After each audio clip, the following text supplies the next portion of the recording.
Hello, my name is Callum and this is a video screen recording of me using compression on the kick drum in my first track. So I'm going to play the drums, and as you can hear there's no compression on them at the moment.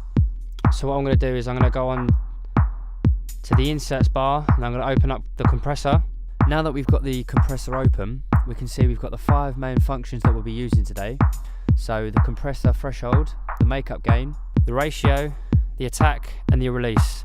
First thing we're going to do is going to go up to the compressor threshold and we're going to move that up to 0.0 dB and we're going to put the gain down to 0.0 dB.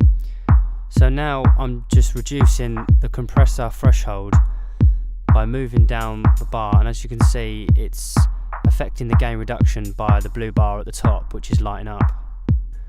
As I keep on bringing it down, the higher the volume and the higher the gain is being reduced.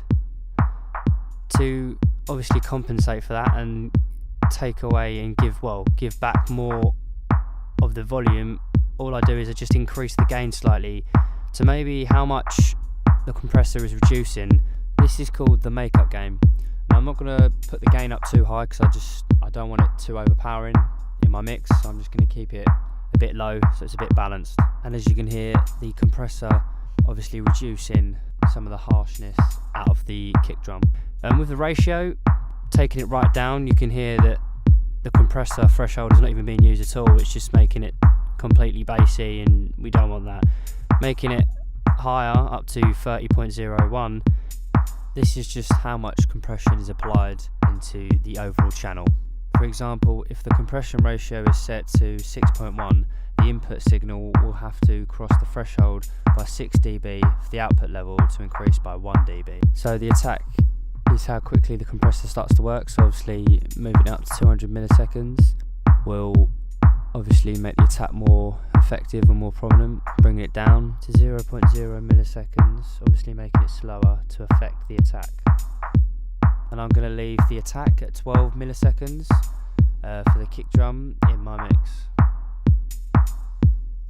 So on to the release. The release is how soon after the signal dips below the threshold the compressor stops, increasing the release to 5,000 milliseconds and obviously bringing it down to about 5.